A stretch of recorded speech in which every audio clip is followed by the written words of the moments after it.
Alright, so let's go into three. Two are brand new releases, and one is a movie that I just kind of heard like a lot of positive things about. I'm not even sure when it came out, but it's a new animated movie. So we'll go into that. But first, let's go into these two newer movies. I'm just gonna say right up front, I don't want to get too kind of wrapped up in this. I'm gonna try not to get too wrapped up in this, but those Who Wish Me Dead and The Woman in the Window are both movies whose books I've read, and both of them took quite a bit of liberties with that. So I'm gonna try to not get too wrapped up in that, but I probably will. So just if that's not your thing, then you might not be into this. But yeah, let's just do this. Let's start with Those Who Wish Me Dead, which is Taylor Sheridan's new movie.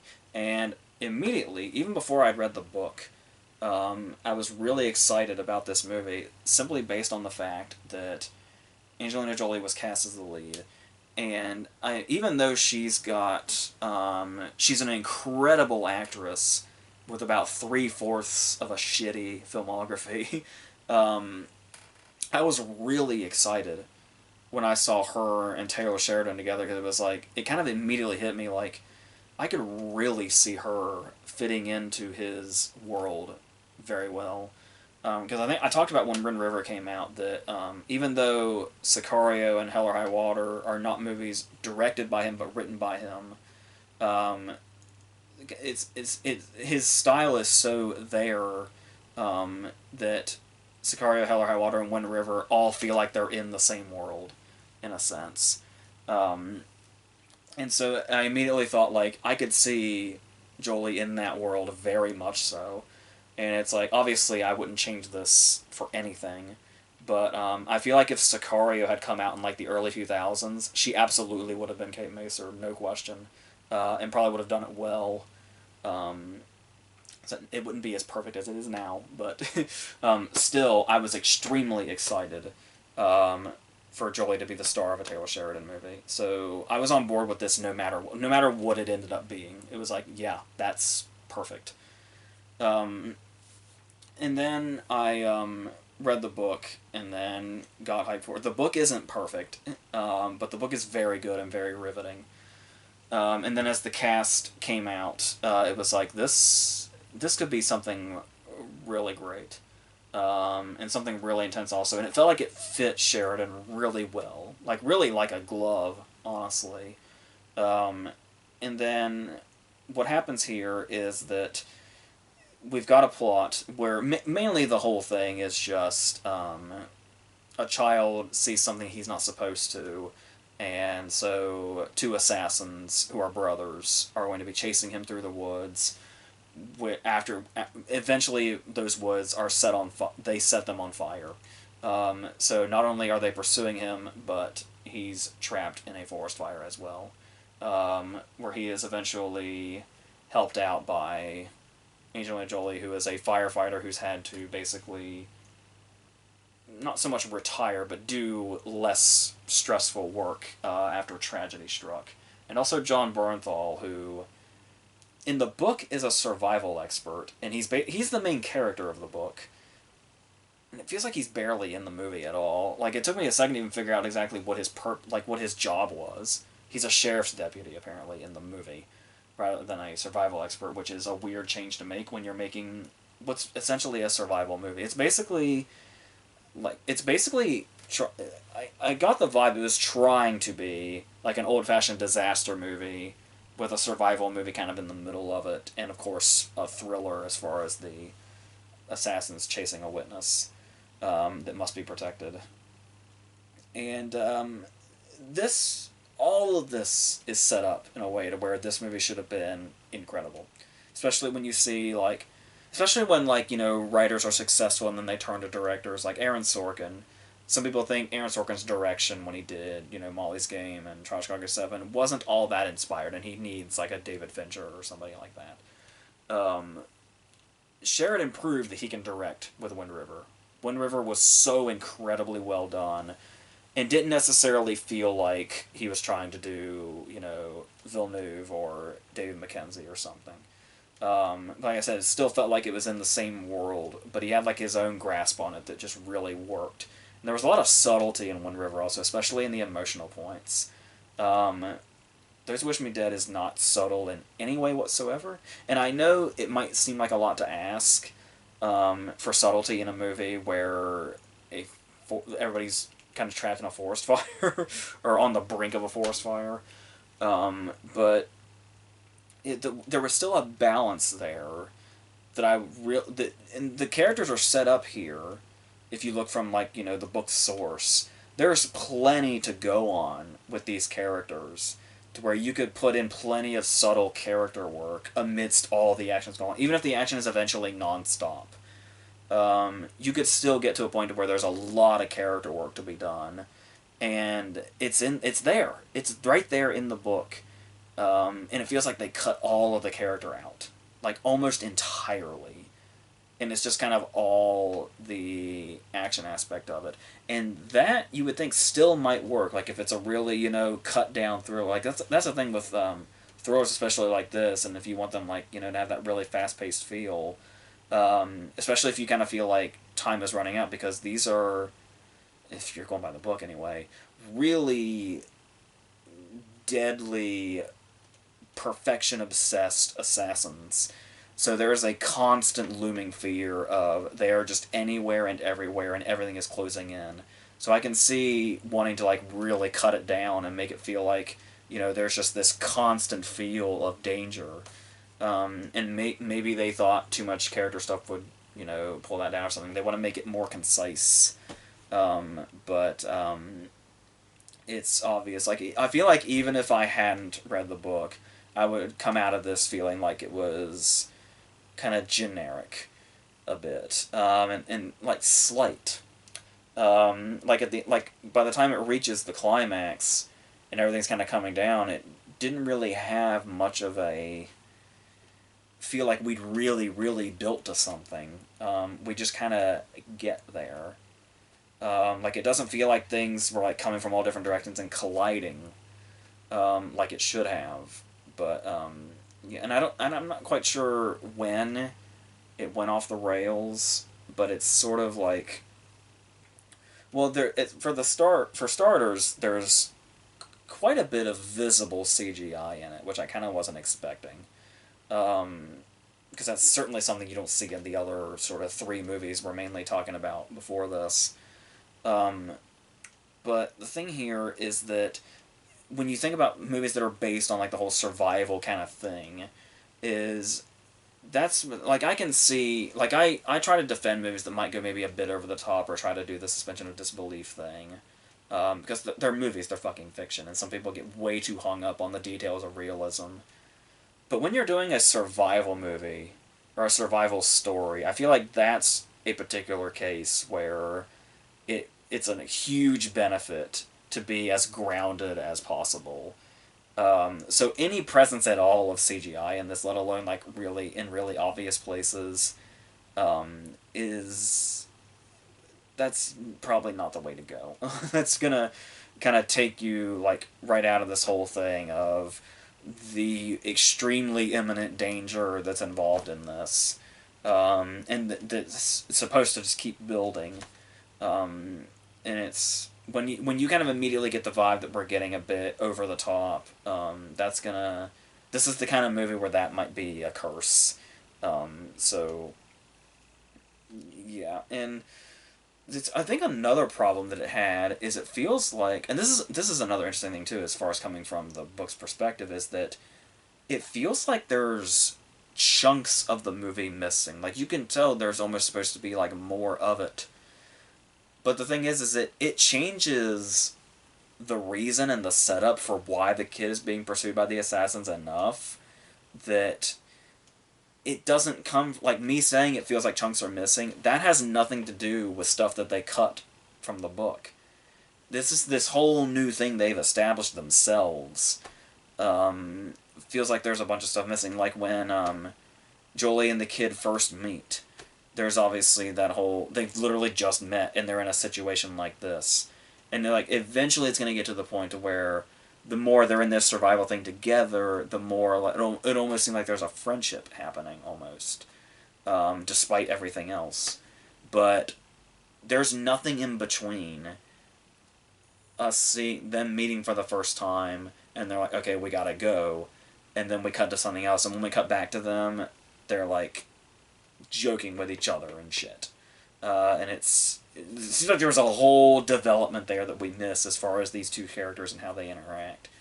Um, there's a whole thing early on with a character that I don't believe is in the book at all, and I thought they were going in a very interesting new direction with Tyler Perry is in this as who appears to be the employer of the assassins. And I was like, that's a pretty cool part for Tyler Perry. Like, let's see what he can do with this. That'd be really cool to see Tyler Perry in like this kind of sort of big villain part, where he's the one that kind of is overseeing this whole you gotta kill the kid thing. It's like, holy shit, Tyler Perry. After this one scene where he tells Aidan Gillen, do what you need to do, he gets in a car, he drives away, and we never see him again. That was disappointing. It's like, damn, Tyler Perry, you almost had me. It's like, we were about to praise you as much as we praised you in Gone Girl. And then you left us. Like, but, okay.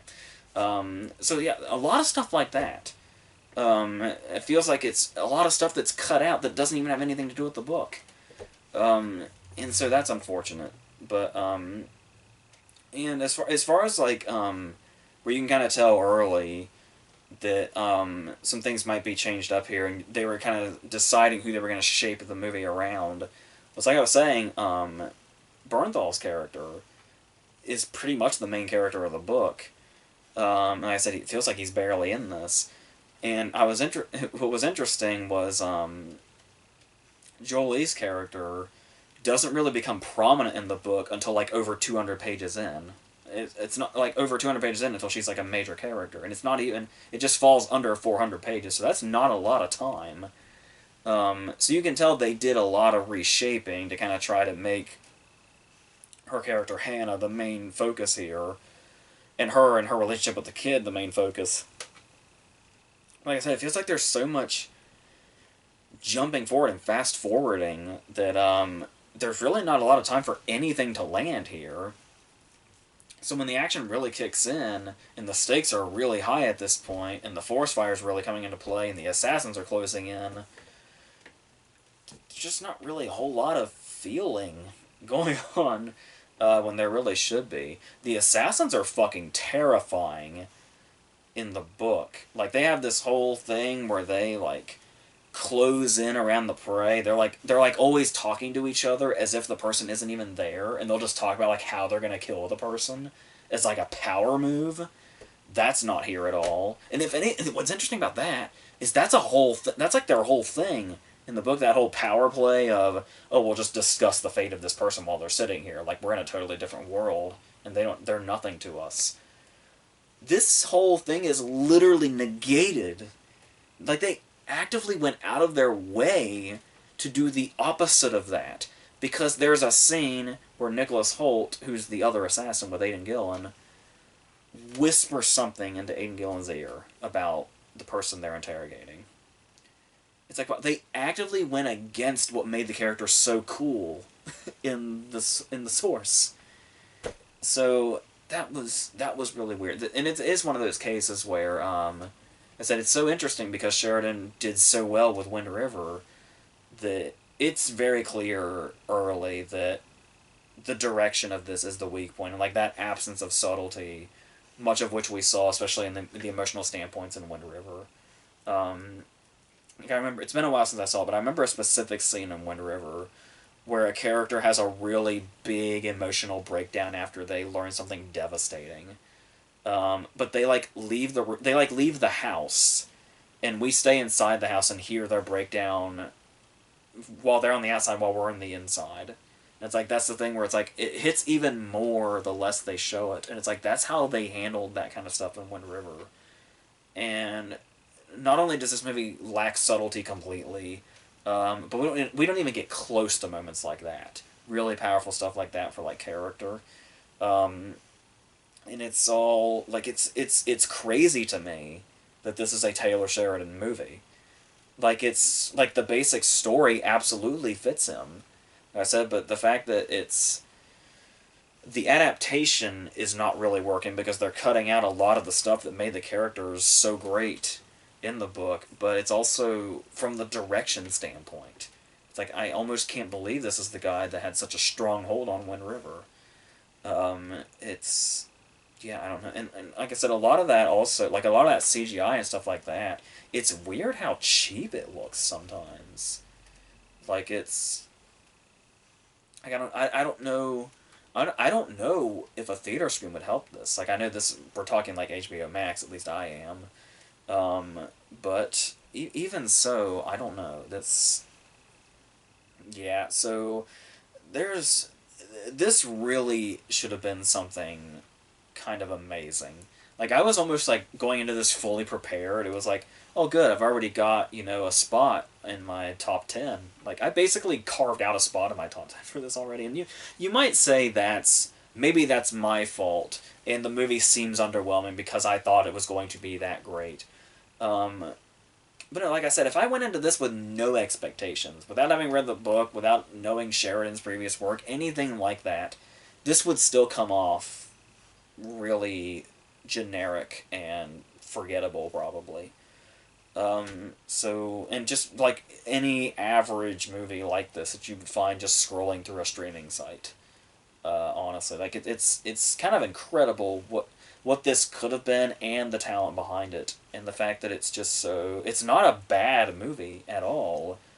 It's just kind of a nothing movie at the end of the day, which is crazy, especially when you've got a plot this crazy. Assassins, deadly assassins pursuing a kid in the middle of a forest fire. There's also a thunderstorm going on, by the way.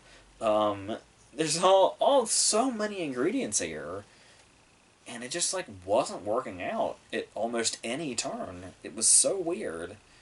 So yeah, I mean, like I said, you can maybe chalk it up to expectations, but I don't think it's all that. I really do think that the movie's just kind of that lackluster, like inherently, which is I don't get it. That's surprising and unfortunate. So yeah. So let's go on to The Woman in the Window, which just went up on Netflix today. Which is it was one of those books where you could tell it was like really sort of like trashy, and it was very '90s thriller, but it was '90s thriller in the way that you like. Like I was actually genuinely excited for this. It was like if this is gonna be just some like I was talking about, I was really kind of upset that Those Who Wish Me Dead ended up being so generic. But it's like The Woman in the Window, on the other hand, is the kind of movie that you want to be kind of routine and what you expect it to be. Because that's the kind of charm to movies like this. Because the whole thing is the fact that she is a character in both book and movie that's obsessed with classic thrillers, and then she just finds herself in one. She has a particular thing for Hitchcock, and it's a lot of this movie's Rear Window. I mean, it's right there in the fucking title. Uh, but what happened here was that first off, Joe Wright is directing it, and Joe Wright is like the fucking epitome of inconsistent, where he can do Atonement and he can do Darkest Hour. I like Hannah a lot, but then over here he's doing like Pan and this. Um, Anacron, I'm just kind of in the middle. I'm like, I like the production values, but it's yeah. But and Pride and Prejudice, obviously, but he's all over the damn place. And what's interesting about this is, even though I was kind of into the book in kind of a guilty pleasure kind of way, um, there was a warning right away. Like long before this movie came out, we got forewarned this was probably going to be a piece of shit. And from what I saw of the Rotten Tomatoes score, apparently that's the popular thought. No, long before this came out, I think long before we'd even seen, like long before any sort of promotional material came out, whether it be a trailer, poster, or whatever. Tracy Letts came out, who adapted the screenplay, and of course Tracy Letts is phenomenal in any regard, writing, acting, whatever. I I'm almost obsessed with Tracy Letts.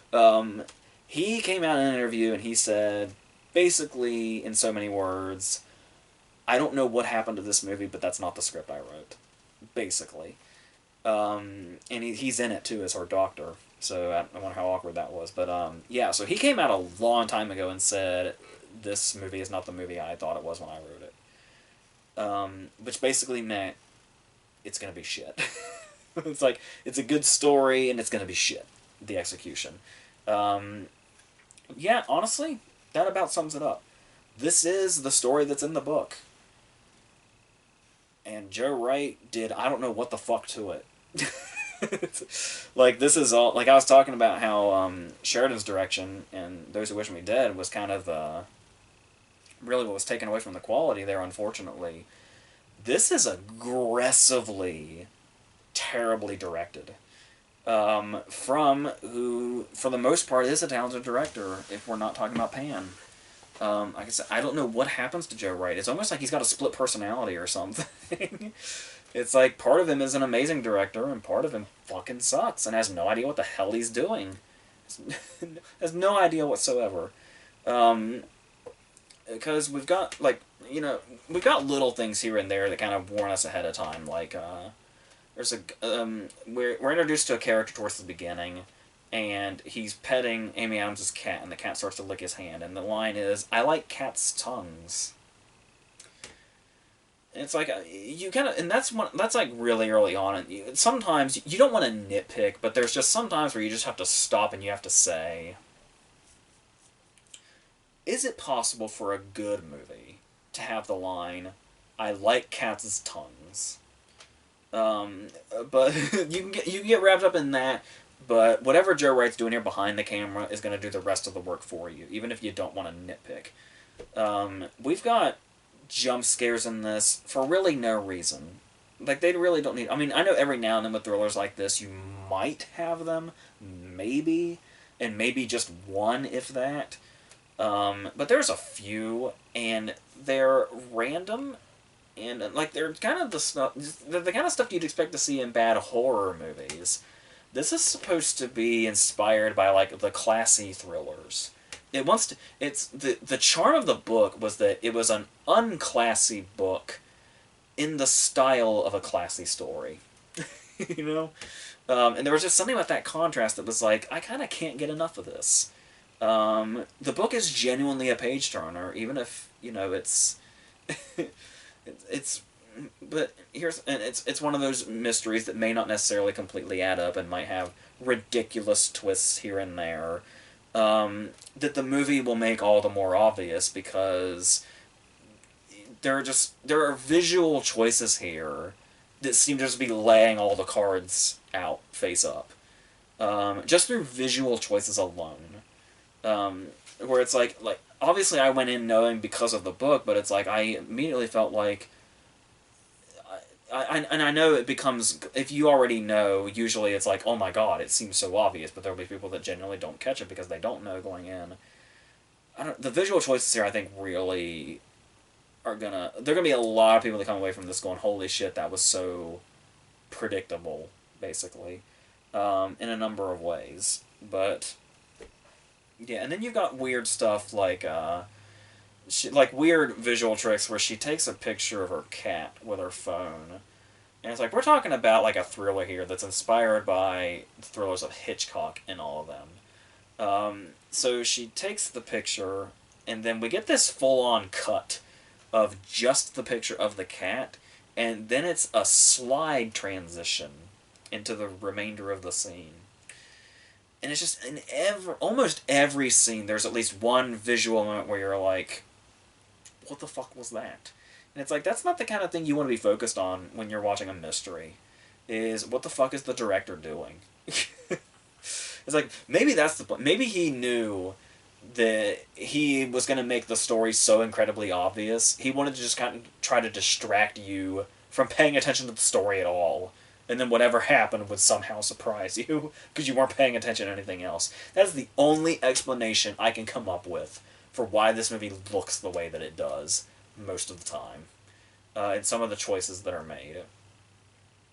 There's a whole point in time where she sees the crucial moment, which I believe is in all the advertisements also, where obviously, because it's a Rear Window thing, she's going to see what is potentially a murder.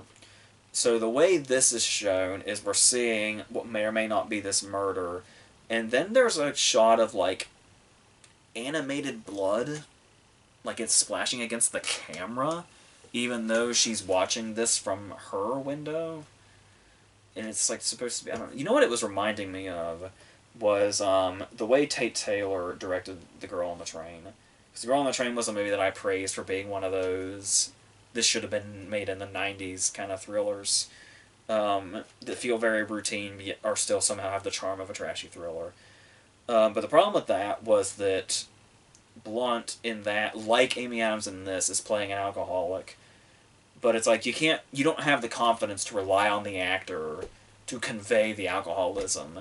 You have to do everything you can as a director to disorient the audience and say, hey, this is how this character feels at all times. And it just becomes very obnoxious, very in your face, and it's like the director basically abandoning the story to try to show off for some reason. And it's doing a total disservice to what is it's doing a disservice to this very sort of unclassy derivative story.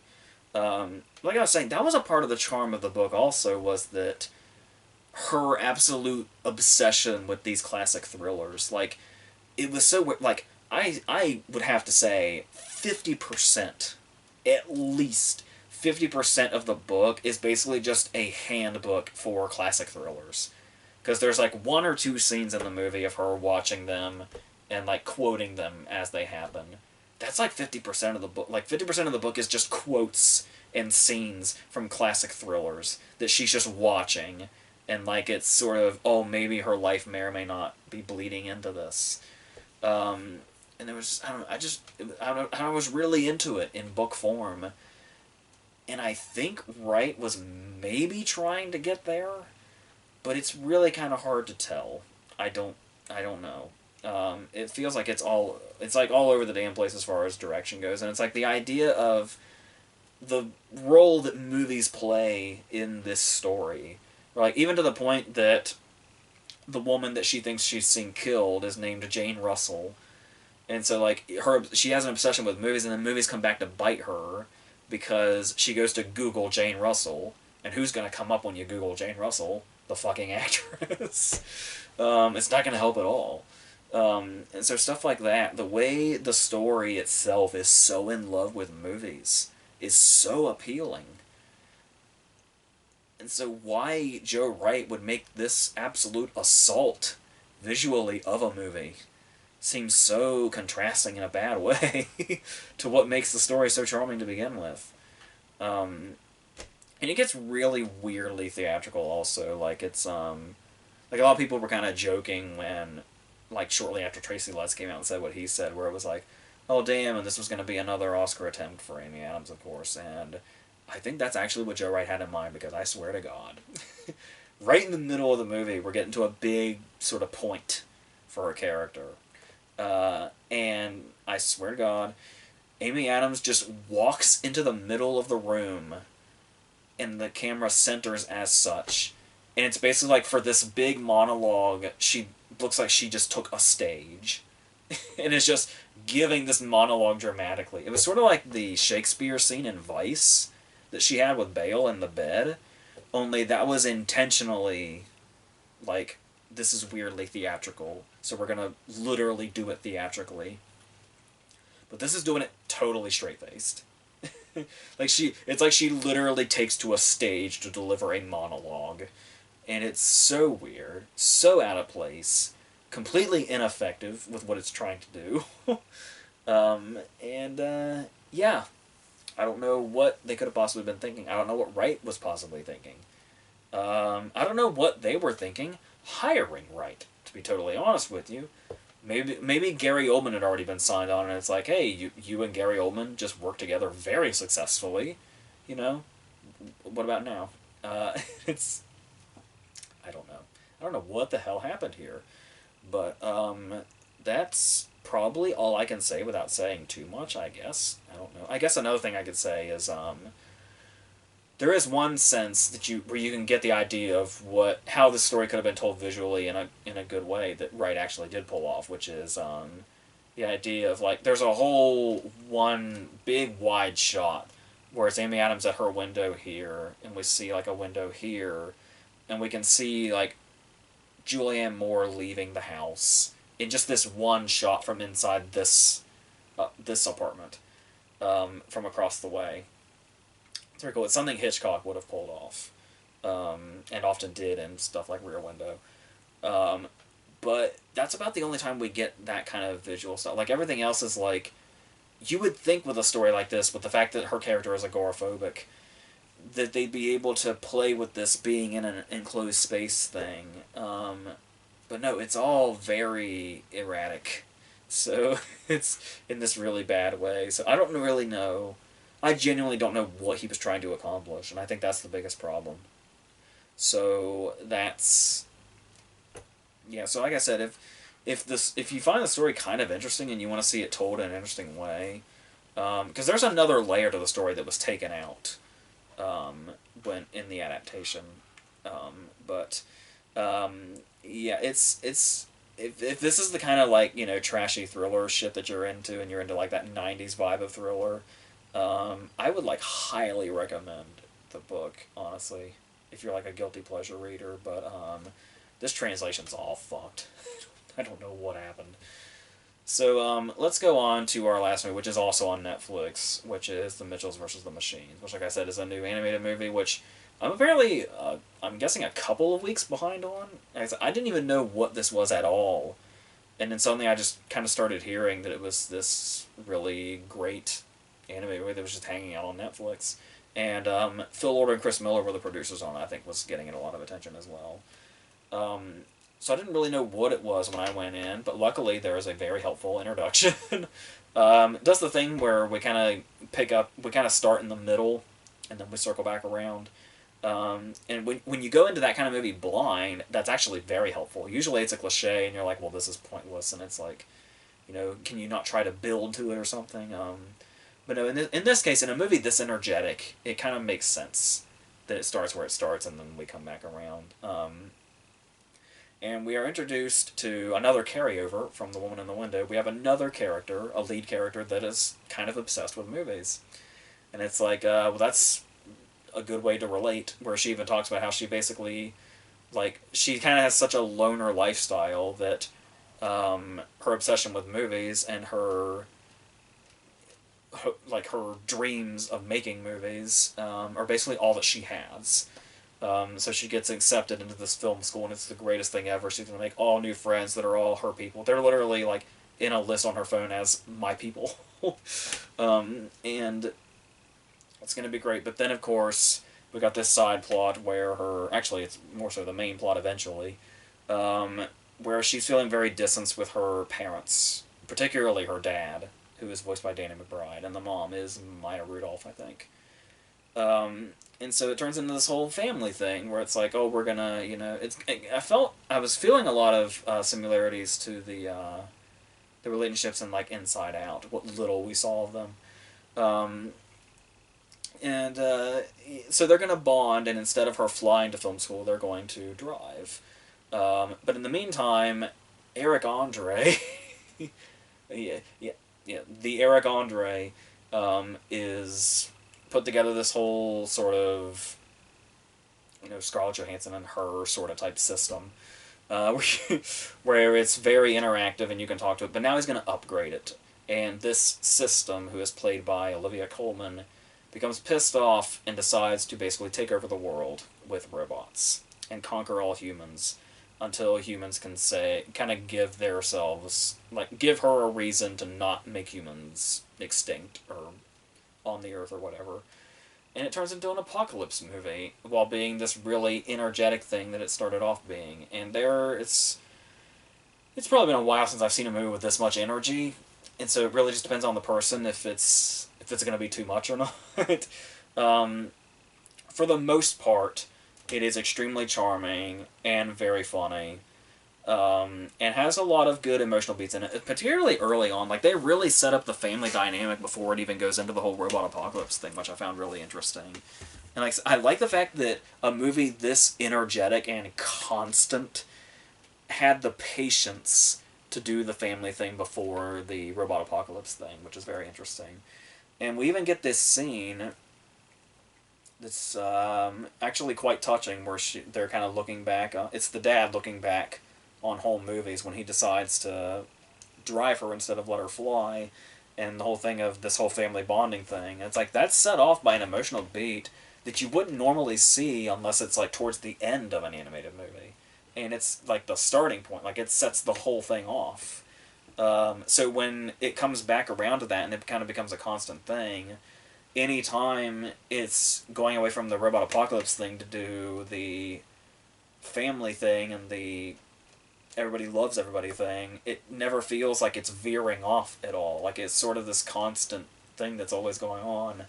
So the way it was able to have that balance, despite how insanely frenetic the whole movie is really interesting. It's the way they pulled it off, and that's kind of the thing when you look at. I don't know that that had anything to do with the writing and directing as far as being credited anyway, but when you think of Phil Lord and Chris Miller being the producers, you would think, obviously the Jump Street movies, but as far as animation, you would think the Lego movie and Into the Spider-Verse, which obviously are movies that are just endlessly non-stop like this. Like, that's their whole style. Cloudy with a Chance of Meatballs movies are them as well.